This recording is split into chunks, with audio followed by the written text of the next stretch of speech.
let's talk about how to create your own gods.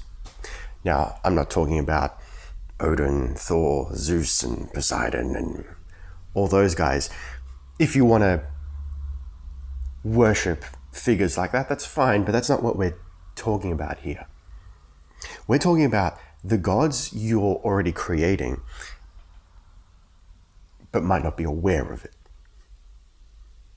I touched on this a little bit in a past video. So I'm talking about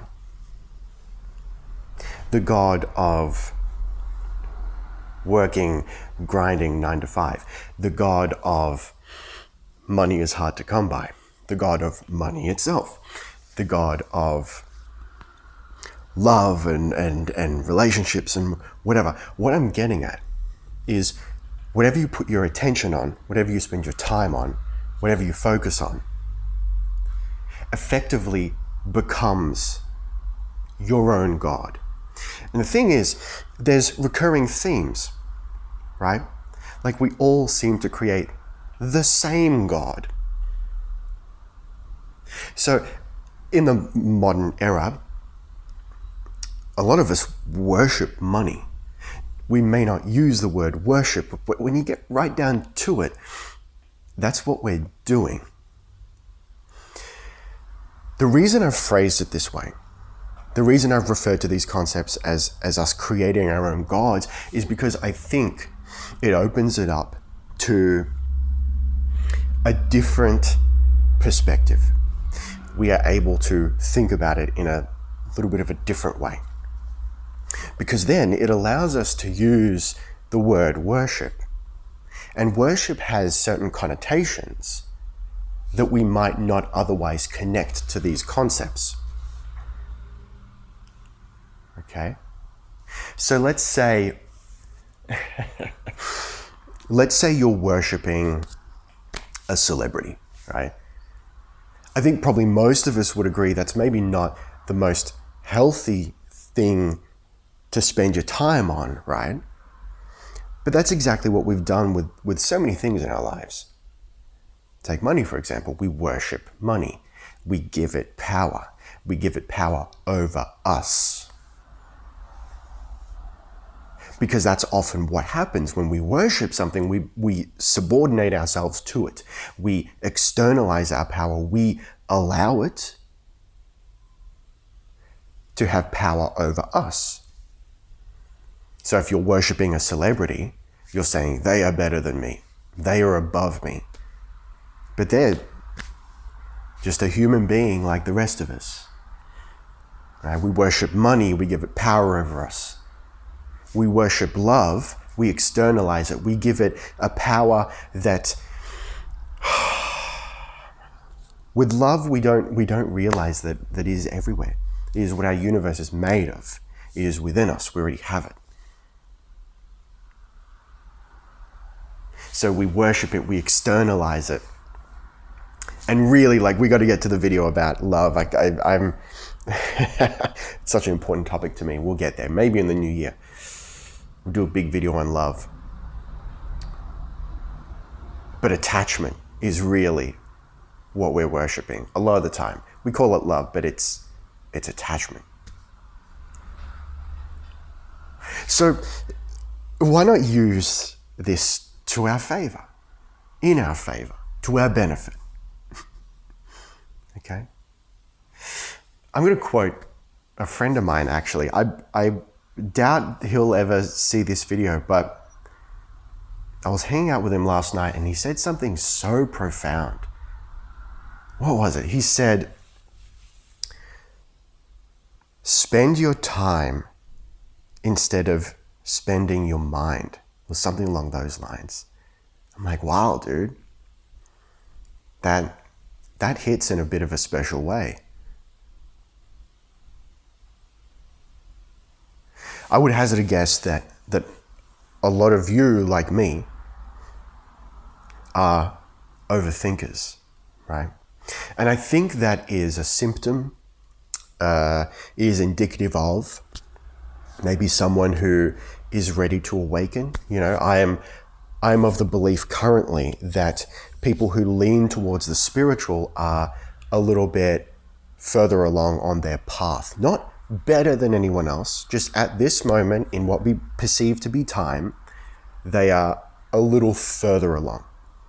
And everyone else, they'll get there eventually in some lifetime, right?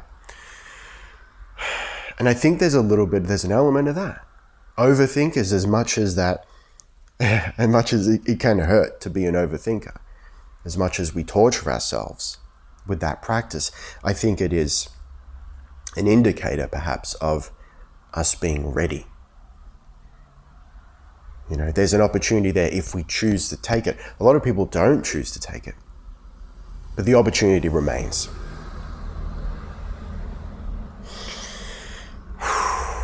So I see it. I see it in the comments. I can feel the desperation. Sometimes, in some comments on my videos and a lot on other people's videos, I see and feel the desperation. I see the overthinking. And I think that's where this quote from my friend just really resonates. Spend your time instead of spending your mind. So obviously the universe is mental. Okay? But we have created for ourselves this trinity, this balance, mind, body, spirit, and we cannot neglect the body. In fact, the easiest, most effective way to work alchemy, magic, manifestation, whatever you want to call it, doesn't matter. The most effective method is balance, is to work equally in the mind, in the spirit, and in the body. Right? So the spirit kind of gives us the desire. The mind accepts the desire, and then the body will see it through, right? Action being the effect of the cause, not the cause itself. See, a lot of people will work backwards. They'll work from the body upwards. It's much quicker, much easier to work from spirit down. But we cannot neglect any particular point. And I think a lot of us, we get stuck in the mind. The spirit is always working, right? It's doing its job. We don't have to really worry about it so much. We have to just let it in, right? That's the allowing of the mind. So really, there's only two steps. The first step in spirit, that's already done. We don't have to worry about that because we don't have conscious control over it, right? That's the subconscious. That's the source, the divine, our higher self. So there's really only two steps we have to worry about. And really, only one, right? But we block all the steps.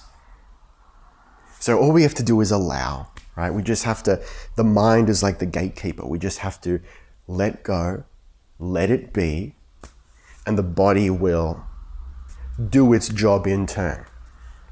We will get the inspiration to do what needs to be done, right? But so many of us block the whole process. It's just gridlock. So the reason I've gone on this rant is because, we have to, or it is beneficial to look at what we spend our time on. Look at what we're doing today, day to day, and go, what are we worshipping? If you're sitting around feeling lonely, feeling sorry for yourself, not doing anything, you're worshipping loneliness. You're worshipping the concept of being alone. What do you think that's going to do for you? It's going to create more loneliness. See where I'm getting at? If you spend your day, gorging on junk food, you're worshipping the junk food. You're worshipping the indulgence. See, now we start to slip into an understanding of maybe where the 7 deadly sins came from, right? Everything in balance, and I don't believe in like sin in the traditional sense, make no mistake, but what you spend your time on, you are worshipping. You are creating a God for yourself, even if it's subconscious. You're not aware of it. If you spend your day reading, obviously it depends why you're doing it, but you're worshipping knowledge maybe. That seems like a good thing, right?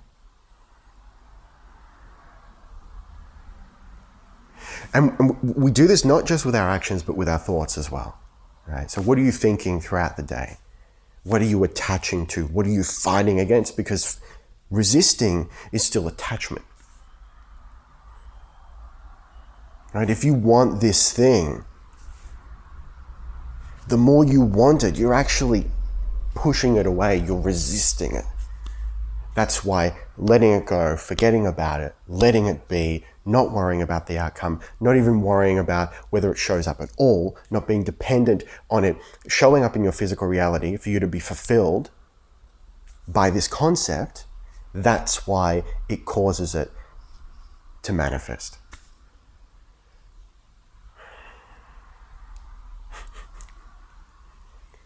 So again, like it all comes down to balance. It's funny. It's like, I feel like a couple decades ago, if you said, hey, you got to live a balanced life, man, everyone would be like, fuck yeah, let's go.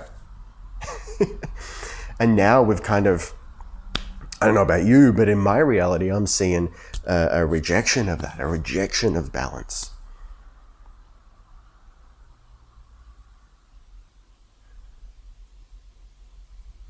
Whatever happened to moderation? Remember that saying, everything in moderation? That's balance.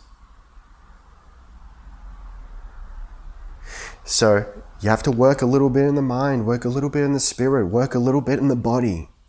Mind, body, spirit. It's the Trinity.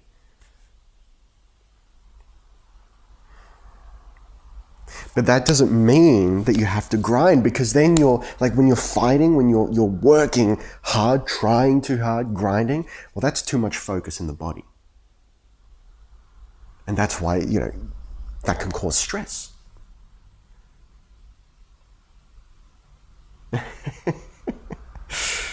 This is a whole thing. We're going down a rabbit hole here. But what I want you to think about is just that simple concept of what are you spending your time and your mind doing? And have you allowed that to become your God? And then what can you spend your time on in order to create a new God? The worship of which will bring you the things that you want. As always, take what resonates and discard the rest.